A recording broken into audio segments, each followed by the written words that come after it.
우리는 물건을 구매하다 보면 같은 물건이라도 어떤 상품은 1만 원인데 어떤 상품은 20만 원짜리의 물건이 있습니다. 이 차이가 무엇일까요? 흔히 말하는 가품이라는 그 짝퉁과 명품이라는 이 진품 사이의 차이입니다. 짝퉁과 명품, 제가 쉽게 짝퉁과 명품이라고 하겠습니다.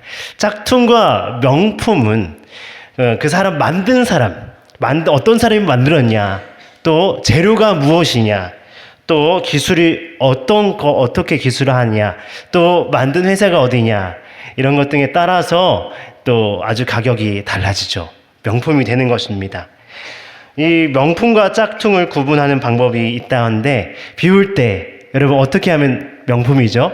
안고 가면. 그러면 비울 때 쓰고 가면 짝퉁. 그만큼 명품을 귀하게 여깁니다. 오늘 말씀에서도 두 가지를 비교하고 있습니다. 짝퉁과 명품과는 또 비교가 안 되는 그런 차원의 두 가지인데, 그것은 바로 예수님이 빠진 율법과 예수님이 계신 생명과 비교를 합니다. 둘 다 하나님을 만나는 자리입니다. 하지만 위치가 완전히 다른 것이죠. 하늘과 땅 차이라고 할 수 있습니다.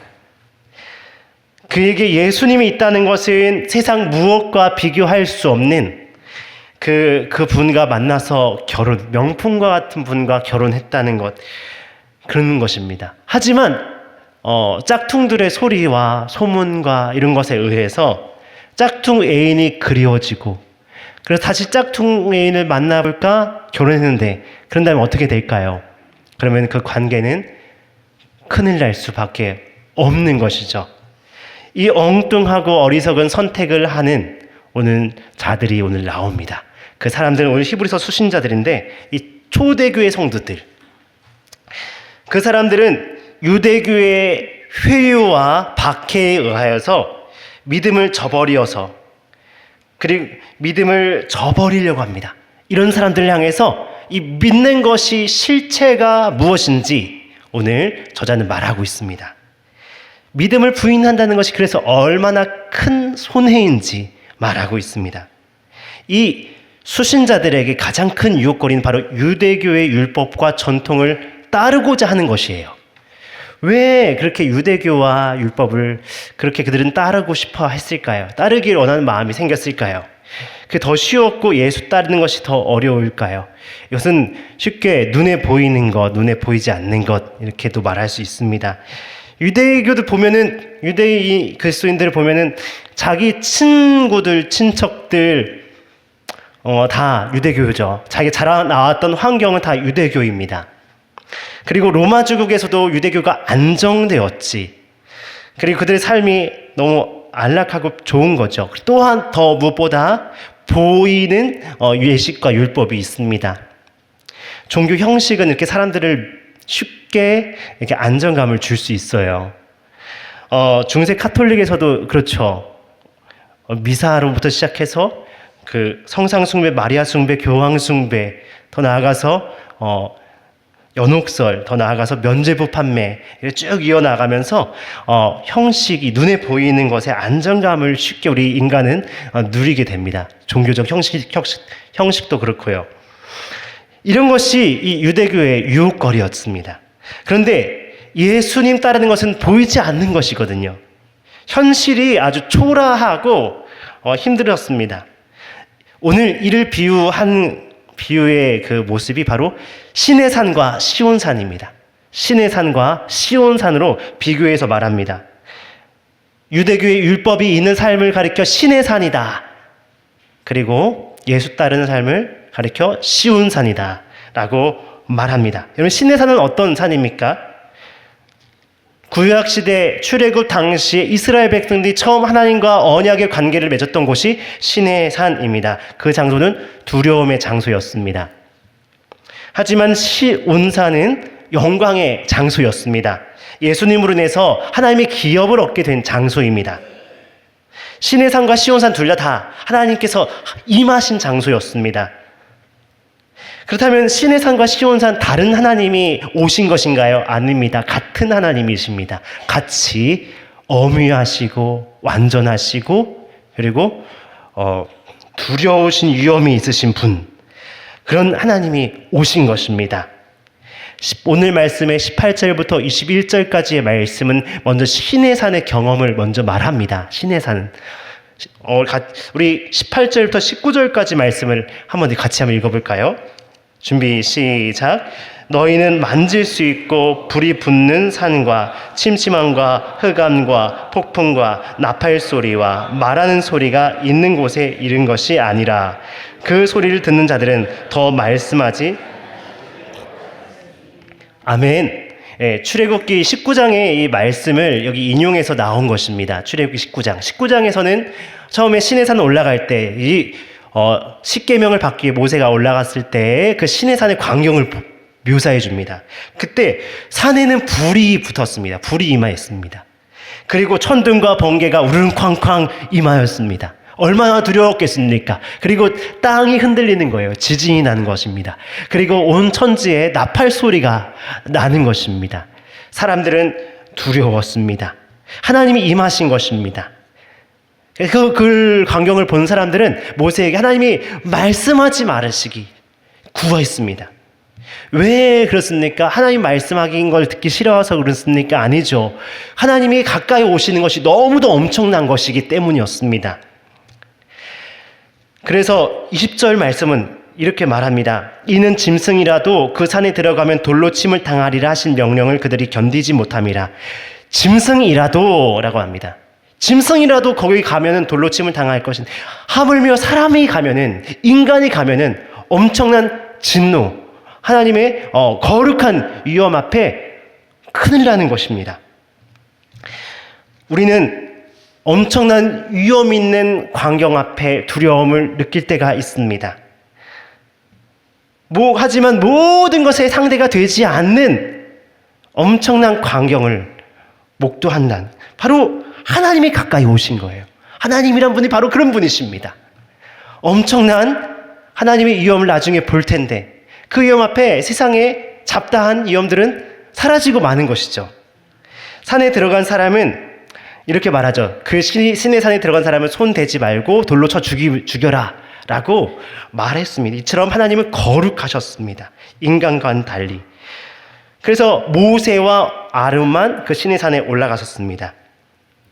그래서 모세는 산에 올라가면 두렵고 떨린다라고까지 말했습니다. 사랑하는 여러분, 우리는 현실에서 천국을 잘 느끼지 못합니다. 천국을 어떤 곳인가 잘 느끼지 못합니다. 그 첫 번째가 바로 하나님이 얼마나 거룩하신 분인지, 얼마나 완전하신 분인지, 모든 것에 모든 건 되신 분이신지 그 유언과 영광을 우리가 잘 모르기 때문입니다. 우리가 실제와 닿지 않기 때문입니다. 그래서 내가 하나님의 백성이 되었다라는 것에 이 현실 속에서 체감이 안 되는 것입니다. 오늘 나를 보더라도 추악하고 하나님 앞에 쓰레기 같은 생각과 마음과 그런 것들이 있는데, 완전하신 하나님, 위엄 있으신 하나님께서 그 하나님의 영광을 함께 누리는 자리에 있게 하신다는 것, 우리는 잘 모르는 거예요. 우리는 그 감격을 잘 모르는 겁니다. 이 거룩하신 하나님을 마지막 날에 우리가 배웠을 때, 우리 지금 힘들고 지쳤을 때 찬양할 수 없었던 것이 그때는 찬양이 멈추지 않을 것이며 감사가 멈추지 않을 것입니다. 그분의 거룩하심을 우리에게 보여지고 우리에게 나타난 그 한 사건이 있죠. 그것이 무엇이? 바로 십자가의 사건입니다. 그분의 엄청난 거룩하심을 우리에게 보여줬던 사건, 십자가. 예수님이 십자가에서 하나님의 그 거룩하심을 새기셨습니다. 죄에 대한 온전한 대가를 이 십자가에 쏟아 부으셨죠.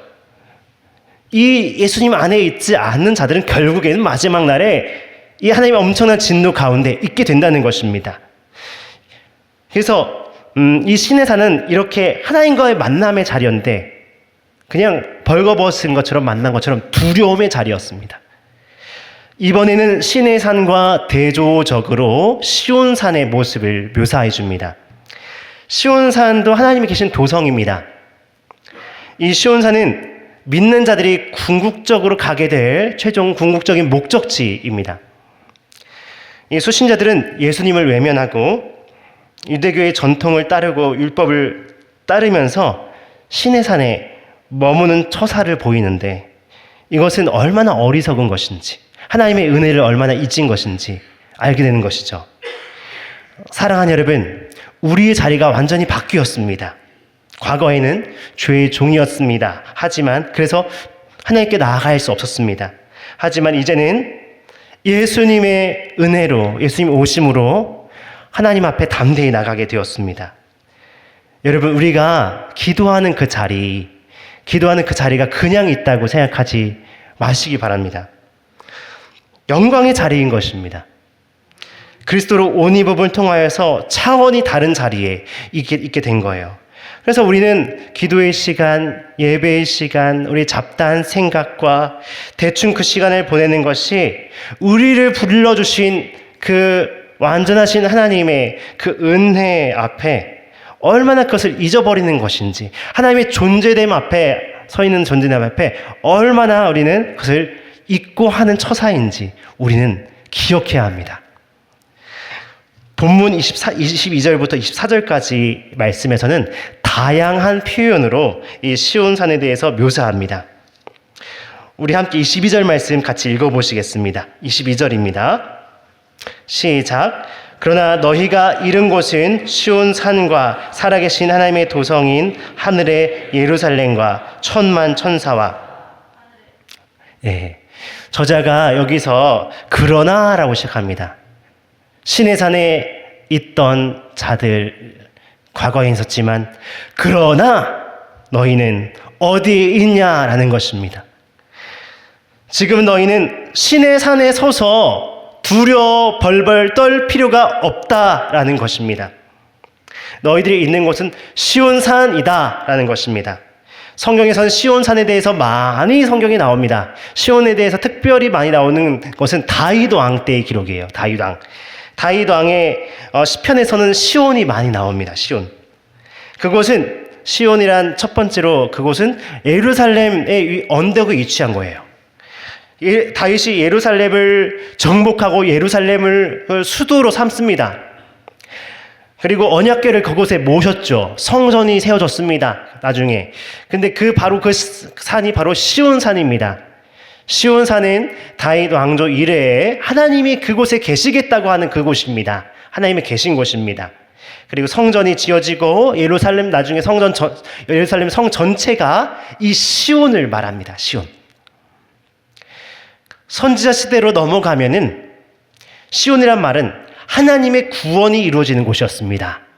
네, 시온에 하나님의 구원자가 올 것이다 라고 했습니다. 또 이 시온에 대한 약속은 언제 성취되었습니까? 예수님이 오시자 그분이 성취하셨습니다. 이 상징으로 표현된 시온산이 나중에 참 모습을 드러낼 것인데 요한계시록의 말씀 보시면은 천상의 예루살렘을 묘사해 줍니다. 천상의 예루살렘 화려하죠. 엄청나죠. 그리고 히브리서 11장 그 앞에 보시면 아브라함이 그 본향을 사모했다고 했는데 그곳이 어디냐? 하늘 도성, 천상의 예루살렘을 말해줍니다. 바로 그곳을 표현해 주는 거예요. 시내산에서는 그곳에 임하신 하나님 때문에 죽을까 벌벌 떨었지만 시온산에서는 하나님과 함께 거하면서 하나님과 함께 식사하면서 하나님과 함께 누리면서 하나님과 함께 얘기하면서 하나님과 함께 이야기하고 지내면서 완전히 관계가 바뀐 것입니다. 소속이 달라진 것입니다. 특권을 누리게 된 것입니다. 그리고 22절 이하에 나오는 그 예루살렘, 그 시온 예루살렘의 모습을 묘사하는데 거기 보면은 천만 천사와 하늘에 기록된 장자들의 교회라고 나옵니다. 천만 천사가 있습니다. 천사들은 무슨 역할을 합니까? 하나님, 성도들이 기도할 때 하나님 그 기도를 하나님께 올려드리고 그리고 그곳에 찬양과 함께 영광 돌리고 또 예수님을 찬양하고 복종하고 또 사탄과의 전쟁에서 승리하는 이런 일들을 천사들이 하죠. 이 천사들이 모인 그 모습은 마치 어린 양이 승리한 것에 대한 잔치를 하는 모습이에요. 잔치. 그리고 그와 함께 모여 있는 자들이 바로 하늘에 기록된 장자들이라고 합니다. 하늘에 기록된 장자들. 이 장자들은 누구를 말하는 것입니까? 장자들. 장자란 먼저 누구죠? 하나님의 아들, 먼저 아버지를 하나님의 아버지라고 부를 수 있는 자들인데 특별히 하나님의 기업을 얻는 그런 장자, 이게 가르쳐 장자입니다. 하나님의 축복을 얻는, 상속을 얻는 자가 바로 장자입니다. 바로 그 장자가 누구라고 하는 거죠? 우리, 여기 모인 우리를 말하는 것입니다. 이 장자들이 있는데 특별한 장자가 또 있죠. 누구입니까? 예수님. 히브리서 1장 6절에서는 이렇게 말합니다. 우리 같이 한번 읽어보실까요? 준비 시작. 또 그가 세상에 다시 들어오게 하실 때에 하나님의 모든 천사들은 그에게 경배할지어다. 아멘. 맏아들 누구시죠? 예수님. 맏아들 예수님. 예수님이 특별한 장자입니다. 그리고 우리는 그분의 형제. 또 히브리서 2장 11절 말씀은 우리가 형제라는 것을 이렇게 말해줘요. 또 같이 읽어보실까요? 준비 시작. 거룩하게 하시는 이와 거룩함을 입은 자들이 다 한 근원에서 난 자라. 그러므로 형제라 부르시기를 부끄러워하지 아니하시고. 아멘. 한 근원에서 난 우리들, 바로 예수님의 형제들입니다. 예수님과 같은 장자의 지위를 갖게 되었습니다. 하늘에 기록된 장자들입니다. 비록 세상 속에는 누리는 것이 많지 않아 보입니다. 세상 속의 부한 자들이 더 잘 되어 보입니다. 비참하기도 합니다. 실제가 안 보입니다. 하지만 그 영원한 나라가 진짜 참 나라가 도래할 때 우리는 그 영광스러운 장자의 영광을 누리게 될 것입니다. 우리 같이 옆에 계신 분과 이렇게 믿음으로 우리 선포하고 이야기를 해주셨으면 좋겠어요. 당신은 하나님의 장자입니다. 3번 할 텐데 다시 한번. 당신은 하나님께서 선택하신 장자입니다. 다시 한번. 당신은 예수님이 피값으로 사신 장자입니다. 예수님이 피값으로 사신 장자입니다. 맞아요. 마지막. 당신은 하나님의 영광을 누릴 장자입니다. 하나님의 영광을 누릴 장자입니다. 네, 우리의 정체성 날마다 확인해야 합니다. 오늘 나오는 이 시온산은 어떤 상황이냐면 23절에 이렇게 말합니다. 만민의 심판자이신 하나님과 온전하게 된 의인의 영들과. 시온산의 모습은 지금 심판대 앞에 있는 모습입니다. 최종 심판. 여러분, 최종 심판이 아직 오지 않았습니다. 우리를 많이 판결하는 많은 것들이 최종 심판 앞에는 하나님의 절대적인 판단 앞에 우리는 서게 될 것입니다. 그 심판대 앞에 얼마나 무시무시합니까? 그때 하나님은 어떤 분이십니까? 만민의 심판자이십니다. 요한계시록 20장 12절 말씀은 이런 말씀이 있어요. 또 내가 보니 죽은 자들이 큰 자나 작은 자나 그 보좌 앞에 서 있는데 책들이 펴 있고 또 다른 책이 펴졌으니 곧 생명책이라. 죽은 자들이 자기의 행위를 따라 책들에 기록된 대로 심판을 받으니. 하나님은 영원한 심판자이신데 행위에 따라 반드시 심판하신다라고 하셨습니다. 이 무시무시한 심판대 앞에 우리는 어떤 자입니까? 우리는 누구입니까? 온전하게 된 의인의 영들입니다. 온전하게 된 의인의 영들. 엄중한 심판과 형벌과 대조되는 것이죠. 우리는 모두가 하나님의 심판에 직면할 것입니다.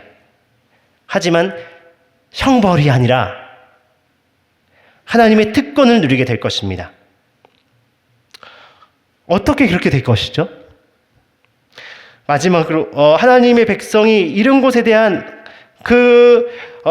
하나님 백성이 가지고 있는 것이 무엇인가 말해줍니다. 우리 함께 24절 말씀을 같이 한번 읽어볼까요?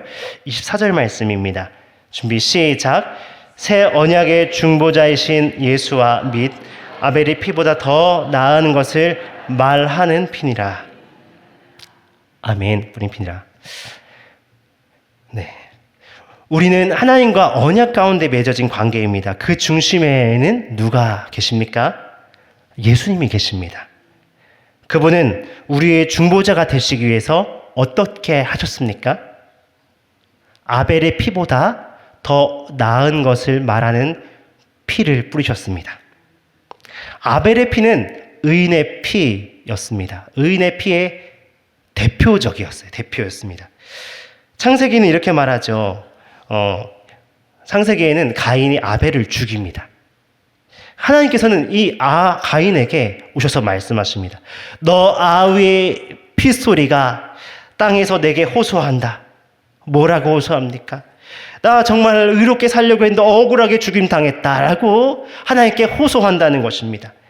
하나님 앞에 옳게 살려고 한 아벨, 가인에 의해서 억울한 죽음을 당했다고 우리는 볼 수 있어요. 하지만 예수님은 이것과 비교가 안 될 의로운 죽음을 죽으셨습니다. 예수님의 피는 무엇입니까? 하나님께, 온전하신 하나님께 끝까지 순종하신 피였습니다. 아무 죄 없으신 그분이 더럽고 죄밖에 없는 우리를 대신해서 흘리신 구속의 은혜의 피였습니다. 우리를 구원하신 능력의 피인 것입니다. 하나님의 의로우심, 은혜로우심이 우리에게 입혀졌습니다. 세상의 한낱 풍기는 의롭다라고 하는 소리와 비교가 안 되는 것입니다. 세상 사람들은 공통적으로 의롭다 하고 싶어 합니다. 의롭게 살고 싶어 합니다. 나는 의롭고 멋져. 나는 매력적이야. 이것이 모든 사람들의 하나의 삶의 존재의 가치이고 이유죠. 하지만 하나님 앞에 섰을 때 한낱 죄인, 쓰레기인 것이 우리입니다. 인간입니다. 하나님 앞에는 너는 죄인이다, 쓰레기다 판결이 내려질 뿐입니다. 절대적인 하나님, 그분 앞에 설 자가 누가 있겠습니까? 의로움을 입었다. 이것은 세상 어디에도 찾을 수 없는 고귀한, 어떤 것도 값주고 살 수 없는 고귀한 것이죠. 예수님께서 그분의 절대적인 은혜와 의로우심으로 우리를 의롭게 입혀주셨습니다. 이 신의 삶과는 전혀 다른 곳에 우리가 있게 된 것입니다. 상상치 못할 은혜를 입은 것입니다. 오늘 본문에서 히브리서 저자는 수신자들이 얼마나 큰 은혜를 받고 있는지, 이 은혜 앞에, 현실 앞에 이 은혜를 잊는 것이 얼마나 어리석은지에 대하여서 지금 말해줍니다. 우리는 왜 그렇게 세상 가운데 명줄이 달려있느냐, 이렇게 절망하고 두려워합니까? 우리의 자리를 우리는 쉽게 현실 가운데 있기 때문입니다. 하지만 우리는 은혜 앞에 진짜 똑바로 봐야 합니다. 성령은 하신 역할은 우리가 어떤 자리에 있는지 알게 하시는 역할을 하십니다. 사도행전에 초대교회 성도들, 특별히 순교자 수데반, 그리고 많은 사도들, 바울과 실라를 비롯해 많은 사도들은 이제 죽음의 위협 앞에서 순교하면서, 꿀리지 않고 순교하면서 하나님을 찬양하였습니다. 그리고 목숨을 초계와 같이 여길 수 있었습니다. 어떻게 그럴 수 있었을까요? 시각이 열리기 때문입니다. 그들은 예수님을 만나고 성령으로 인하여서 예수님을 보게 되고 그리고 그들의 시각이 시내산에서 시온산으로 옮겨지고 그걸 보니까 예수님을 따르게 되는 것이죠. 예수님 따라하다. 그리고 따르면서 시온의 삶으로 차게 되어지니까 그들을 이끌고 가게 된 거예요. 사랑하는 여러분, 오늘 말씀을 정리하면서 그들 오늘 말씀에 이 저자는 수신자들에게 너 오늘 신앙생활 똑바로 해라 라고 하는 말이 아닙니다. 열심히 최선을 다하라, 목적지에 이를 수 있다, 이것이 아니었습니다. 너희가 얼마나 큰 은혜를 입고 있는지 다시 한번 기억해라, 망각증을 다시 한번 깨우는 것입니다. 똑똑히 눈을 들어 보아라 라는 것입니다. 얼마나 특별한 은혜의 자리에 있는 것인가. 사랑하는 여러분, 우리의 자리가 예수님으로 인해서 옮겨졌습니다. 비교가 안 되게 되었습니다. 성령 충만한 히브리서 저자는 마치 눈으로 보듯이 이것을 고수가 하수에게 마치 보여주듯이 눈에 보이듯이 오늘 이것을 설명해 줍니다. 묘사해 줍니다. 우리가 사는 방법도 마찬가지입니다. 아까 처음 언급했던 짝퉁과 명품. 세상은 짝퉁이 난무할 수밖에 없습니다. 네, 예수님이 생명이 없기 때문에, 또한 예수님의 생명에 정말 진지하게 받아들이지 않기 때문에. 그래서 명품, 진품을 잃고 맙니다. 계속 세상에 수없이 많은 소리 앞에 우리는 명품을 쉽게 선택하지 않고 포기할 수 있습니다. 또 그렇게 가기 쉽습니다. 왜요? 우리는 짝퉁에서 나왔기 때문이에요. 우리는 원래 본성이 육적이기 때문이에요. 하지만 육적으로 심는 자는 육적으로 거둘 것이고 영적으로 성령으로 거둔 자는 성령으로 생명을 거둘 것입니다. 그래서 우리는 이 명품에 대한 감격이 식지 않았습니까? 그래서 세상 앞에 무력한 것입니다. 세상에 그래서 짝퉁을 날마다 주워 담으면서 그걸 자랑하는 신세가 된 것입니다. 사랑하는 여러분, 어떻게 해야 합니까? 어떻게 해야 합니까? 짝퉁은 안식을 줄 수 없습니다. 어거스틴이 말하죠. 하나님 안에 있을 때만이 참된 안식을 얻을 수 있습니다. 짝퉁은 안식을 못 줍니다. 그러면 어떻게 해야 합니까? 첫 번째, 구별하십시오. 세상 속에 내가 오늘 많이 경험하는 많은 것 속에 짝퉁이 무엇인가 분별하십시오. 그리고 절규하십시오. 그리고 진짜와 사귀십시오. 진짜인 것처럼 여기십시오. 매 순간 그 앞에 하나님이 그 앞에 계시다는 것처럼 알고 사귀십시오. 사귀면 그분을 알 거 아닙니까? 그리고 시온산이 어떤 것인지 알 거 아닙니까? 세상 속에 짝퉁을 말하는 것이 우리 마음에 가득할 때는 우리 마음속에서 쓰레기 같은 마음이 가득하여서 신의 산만, 시온산을 볼 수가 없습니다. 다시 한번 오늘 더 깊이 하시기 바랍니다. 하나님이 주셨던 은혜의 자리 앞에 더 깊이 나아가고 의지적으로 채우시기 바랍니다. 의지가 필요합니다. 그를 통하여서 은혜를 경험한 사람만이 자랑할 수 있습니다. 이것이 나중에 종말에 임할 시온산의 그 영광을 지금 앞당겨서 받는 시온산의 삶, 시온산을 경험한, 시온산을 얻은 사람의 삶입니다. 우리는 앞당겨 받아야 돼요. 그 은혜를 이 땅 속에 앞당겨 누려야 합니다.